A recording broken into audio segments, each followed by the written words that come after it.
Tudo isso seria enviado a intervalos regulares para um provedor de serviços de e-mail grátis na Ucrânia. Alguns dias após o retorno de Vitaro, Kurt estava olhando os arquivos de registro da sua caixa de correio ucraniana e em pouco tempo localizou os e-mails confidenciais que indicavam até onde a Millard Fenton Publish estava disposta a fazer um acordo com o autor. Munido desse conhecimento, o agente do autor podia negociar mais facilmente termos muito melhores do que aqueles que foram oferecidos originalmente, sem nem correr o risco de perder o acordo totalmente. E isso, é claro, significava uma comissão maior para o agente. Analisando a trapaça neste golpe, o atacante tornou mais provável o seu sucesso escolhendo um empregado novo que agiria como um representante, contando que ela estaria mais disposta a cooperar e fazer parte da equipe e que teria menos chances de conhecer a empresa, o seu pessoal e as boas práticas da segurança, o que poderia atrapalhar a tentativa. Como Kurt estava usando o nome de um vice-presidente em suas conversas com Anna, que era uma funcionária do departamento financeiro, ele sabia que era pouco provável que ela questionasse a sua autoridade. Ao contrário, ela podia pensar que, ajudando um vice-presidente, tivesse alguma vantagem. 162. Capítulo 12. Ataques aos empregados iniciantes. 163. Jargão. Instalação silenciosa. Um método de instalar um aplicativo de software sem que o usuário ou operador do computador tenha conhecimento de que a ação está ocorrendo, e o processo pelo qual Anna passou para instalar o spyware parecia ser inofensivo. Anna não tinha a menor ideia de que suas ações aparentemente inocentes permitiam que um atacante tivesse informações valiosas que poderiam ser usadas contra os interesses da empresa. E por que ele escolheu encaminhar a mensagem do vice-presidente para uma conta de e-mail na Ucrânia? Por diversos motivos, um destino distante torna bem menos provável o rastreio ou alguma ação contra um atacante. Esses tipos de crimes geralmente são considerados crimes de baixa prioridade em países como esses, nos quais a polícia tende a fazer vistas grossas para um crime cometido pela internet, uma vez que essa não é uma ofensa muito séria. Por esse motivo, o uso de e-mails de países que talvez não cooperariam com a aplicação das leis dos Estados Unidos é uma estratégia atraente. Evitando a trapaça. Um engenheiro social sempre prefere visar um empregado que não pode reconhecer algo suspeito em suas solicitações. Isso não apenas facilita o trabalho, mas também o torna menos arriscado, como ilustram as histórias deste capítulo. Mitnick. É prática comum pedir que um colega ou subordinado faça um favor. Os engenheiros sociais sabem como explorar o desejo natural das pessoas de ajudar e fazer parte de uma equipe. Um atacante explora esse traço humano positivo para enganar empregados desavisados para que executem ações que o coloquem mais perto do seu objetivo. É importante entender esse conceito simples para que você reconheça quando outra pessoa está tentando manipulá-lo. Enganando os desavisados. Já enfatizei antes a necessidade de treinar bem os empregados para que nunca se deixem enganar pelas instruções de um estranho. Todos os empregados também precisam entender o perigo de atender uma solicitação para executar qualquer ação no computador de outra pessoa. A política da empresa deve proibir isso, exceto quando for aprovado especificamente por um gerente. As situações permitidas incluem: item quando a solicitação for feita por uma pessoa bem conhecida, com a requisição feita frente a frente ou pelo telefone, quando você pode reconhecer sem dúvidas a voz do interlocutor. Item quando você verifica positivamente a identidade do solicitante por meio de procedimentos aprovados. Recado do item quando a ação é autorizada por um supervisor ou outra pessoa com autoridade que o solicitante conhece pessoalmente. Os empregados devem ser treinados para não ajudar pessoas que não conhecem pessoalmente, mesmo que a pessoa alegue ser um executivo. Após a execução das políticas de segurança relativas à verificação, o gerenciamento deve dar suporte aos empregados que seguem essas políticas, mesmo que isso signifique desafiar um membro da equipe executiva que está pedindo para o empregado desrespeitar uma política de segurança. Cada empresa também precisa ter políticas e procedimentos que orientem os empregados para responder às solicitações para executar alguma ação com computadores ou equipamento relacionado com computador. Na história sobre a editora, o engenheiro social visava um empregado novo que não havia sido treinado nas políticas e procedimentos de segurança da informação. Para evitar esse tipo de ataque, cada empregado novo ou experiente deve ser instruído para seguir uma regra simples. Não usar nenhum sistema de computador para executar uma ação solicitada por um estranho. Lembre-se de que todo empregado que tenha acesso físico ou eletrônico a um computador ou componente de um equipamento relacionado com computador está sujeito a ser manipulado para executar alguma ação maliciosa por parte de um atacante. Os empregados, e particularmente o pessoal de TI, precisam entender que permitir o acesso de um estranho às suas redes de computadores é como dar o número da sua conta bancária para um operador de telemarketing ou como dar o seu cartão com o número de telefone para um estranho que está na cadeia. Os empregados devem prestar muita atenção ao fato de a execução de uma solicitação levar à divulgação de informações confidenciais ou comprometer o sistema corporativo de computadores.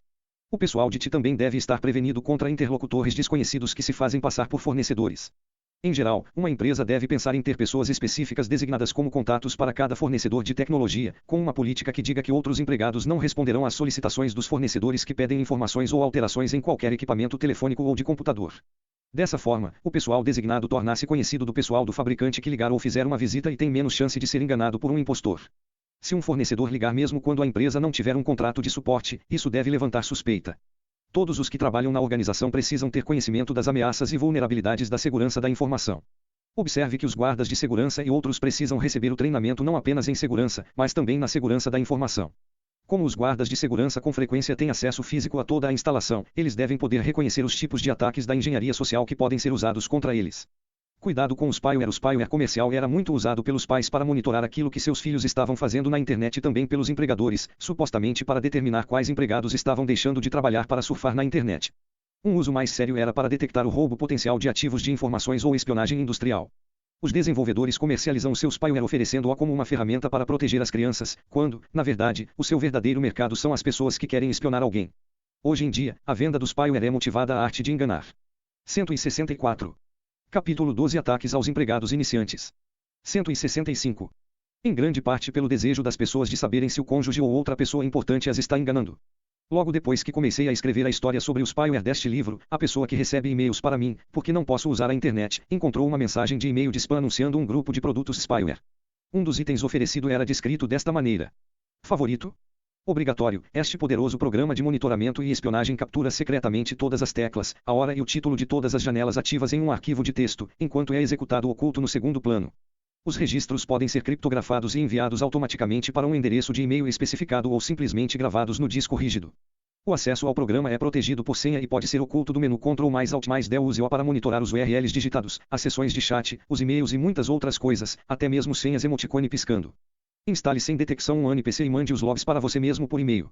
Falha do antivírus. O software antivírus não detecta o spyware comercial, tratando assim o software como não malicioso mesmo que a intenção seja espionar outra pessoa. Assim sendo, o equivalente para computador, os grampos de telefone, não podem ser percebidos e criam riscos que cada um de nós possa estar sendo ilegalmente monitorado a qualquer momento. Obviamente, os fabricantes de software antivírus podem argumentar que o spyware pode ser usado para finalidades legítimas e, portanto, não deve ser tratado como malicioso. Mas determinadas ferramentas que já foram usadas pela comunidade dos hackers, as quais agora são distribuídas ou vendidas livremente como software relacionado com segurança, são tratadas como código malicioso. Existem dois padrões aqui, e eu continuo me perguntando por quê. Outro item que é oferecido no mesmo e-mail prometia capturar telas do computador do usuário, como se houvesse uma câmera de vídeo olhando por cima dos seus ombros. Alguns desses produtos de software nem exigem o acesso físico ao computador da vítima. Basta instalar e configurar o aplicativo remotamente e você tem um grampo instantâneo de computador. O FBI deve amar essa tecnologia. Com o spyware disponível tão facilmente, a sua empresa precisa estabelecer dois níveis de proteção. Você deve instalar o software de detecção do spyware tal como o SPYCOP, disponível em www.spicop.com em todas as estações de trabalho e deve exigir que os empregados iniciem varreduras periódicas. Além disso, você deve treinar os empregados contra o perigo de eles serem enganados para fazer o download de um programa ou abrir um anexo de e-mail que pode instalar o software malicioso. Além de evitar que o spyware seja instalado enquanto um empregado está fora da sua mesa tomando um café, almoçando ou em uma reunião, uma política que obrigue todos os empregados a trancar seus sistemas de computadores com uma proteção de tela com senha ou com um método semelhante diminuiria substancialmente o risco de que uma pessoa não autorizada pudesse acessar o computador de um funcionário. Ninguém que entrasse na sala ou no escritório da pessoa poderia. 166. A arte de enganar acessar nenhum dos seus arquivos, ler seus e-mails ou instalar spyware ou outro software malicioso. Os recursos necessários para ativar proteção de tela com senha são nulos e o benefício de proteger as estações de trabalho dos empregados é substancial. A análise do custo/benefício nessa circunstância não deve dar trabalho nenhum. Trapaças inteligentes. Agora você já deve ter desconfiado que quando um estranho liga com uma solicitação de informações confidenciais ou algo que possa ser de valor para um atacante, a pessoa que recebe a ligação deve estar treinada para anotar o número de telefone do interlocutor e ligar de volta para verificar se a pessoa é realmente quem alega ser um empregado da empresa, um empregado de um parceiro comercial ou um representante do suporte técnico de um dos seus fornecedores. Por exemplo, mesmo quando uma empresa tem um procedimento estabelecido que deve ser seguido cuidadosamente pelos empregados para verificar as pessoas que estão ligando para a empresa, os atacantes sofisticados ainda podem usar vários truques para enganar suas vítimas e fazer com que elas acreditem que são quem alegam ser. Mesmo os empregados conscientes quanto à segurança podem ser enganados por métodos tais como os descritos a seguir. O ID enganoso. Todos os que já receberam uma ligação em um telefone celular já observaram o recurso conhecido como identificador de chamadas, aquela exibição conhecida do número do telefone de quem está ligando. Em um ambiente de negócios, esse recurso oferece a vantagem de permitir que um funcionário saiba rapidamente se a ligação vem de um colega ou de fora da empresa. Há muitos anos alguns frackers ambiciosos apresentaram-se às maravilhas do ID de chamadas antes que a empresa de telefonia tivesse permissão de oferecer o serviço para o público. Eles se divertiam muito enganando as pessoas ao atender ao telefone e dizer o nome da pessoa que ligou antes mesmo de elas dizerem uma palavra. Quando você começa a achar que a prática de verificar a identidade, confiando naquilo que vê, é segura como o que aparece como o ID de chamadas, você descobre que é exatamente isso que o atacante está querendo. A ligação telefônica de Linda dia/hora, terça-feira, 23 de julho. I2H00. Local, os escritórios do departamento financeiro da Starbeat Aviation. Telefone de Linda Hill tocou bem quando ela estava escrevendo um memorando para o seu chefe. Ela olhou o ID de chamadas, o qual mostrava que a ligação vinha do escritório corporativo de Nova York. Mas de alguém chamado Victor Martin e não reconheceu esse nome. 168. A arte de enganar. Ela pensou em deixar a ligação na secretária eletrônica para não interromper o raciocínio naquele momento. Mas a curiosidade foi maior. Ela atendeu ao telefone e o interlocutor apresentou-se e disse que era do Departamento de Recursos e Projetos e estava trabalhando com um material para o céu. Ele está a caminho de Boston para reuniões com alguns dos nossos banqueiros. Ele precisa dos principais dados financeiros do trimestre atual, ele explicou. E mais uma coisa. Ele também precisa das projeções financeiras do projeto Apache. Victor acrescentou usando o nome de código de um produto que seria um dos principais lançamentos da empresa naquele ano. Ela pediu o seu endereço de e-mail, mas ele respondeu que estava com problemas para receber e-mails e, como o suporte técnico ainda estava tentando solucionar o problema, ele pediu se ela não poderia mandar as informações por fax. Ela disse que sim, e ele deu o ramal interno do seu aparelho de fax. Ela enviou o fax alguns minutos mais tarde, mas Victor não trabalhava no departamento de RP. Na verdade, ele nem trabalhava na empresa. A história de Jack. Jack Dawkins havia iniciado a sua carreira profissional cedo como um batedor de carteiras nos jogos do Yankee Stadium, nas plataformas superlotadas do metrô e entre os turistas noturnos de Times Square. Ele era tão ágil e habilidoso que podia tirar o relógio do pulso de um homem sem que ele notasse. Mas como todo adolescente, ficou desajeitado e acabou sendo pego. Na prisão para jovens, ele aprendeu uma nova forma de contravenção, a qual representava um risco bem menor de ser pego. Seu trabalho era obter o demonstrativo trimestral de lucros e perdas da empresa e as informações de fluxo de caixa antes que esses dados fossem arquivados na Comissão de Valores Mobiliários e Câmbio, SEC, e publicados. O seu cliente era um dentista que não queria explicar o motivo pelo qual desejava as informações. Para Jack, a precaução daquele homem era uma piada. Ele já conhecia a história. O cliente provavelmente tinha um problema de jogo ou então uma linda e cara namorada da qual a sua mulher ainda não tinha conhecimento. Ou talvez ele apenas tivesse dito à mulher que era muito inteligente ao jogar na bolsa, e agora havia perdido muito e queria fazer um grande investimento em uma coisa certa, sabendo se o preço da ação da empresa subiria quando eles anunciassem seus resultados trimestrais. As pessoas se surpreendem quando descobrem como é rápido para um engenheiro social inteligente descobrir um modo de lidar com uma situação que nunca enfrentou antes. Quando Jack voltou para casa da sua reunião com o dentista, já tinha um plano montado. O seu amigo Charles Bates trabalhava em uma empresa, a Panda Importing, a qual tinha o seu próprio PBX. Em termos familiares para as pessoas que conhecem os sistemas de telefonia, o PBX estava conectado a um serviço de telefonia digital conhecido como TI, o qual estava configurado como Primary Data Interface ISDN, Integrated Services Digital Network, ou PRI-ISDN. Isso significava que sempre que uma ligação era feita da Panda, as informações de configuração e outras informações de processamento passavam por um canal de dados para a central de telefonia da empresa. As informações incluíam o número de quem estava ligando, o qual, a menos que estivesse bloqueado, era entregue no dispositivo de ID de chamadas do receptor. O amigo de Jack sabia como programar a central para que a pessoa que recebesse a ligação visse em seu ID de chamadas, não o número real de telefone do escritório da Panda, mas sim o número de telefone que ele havia programado na central.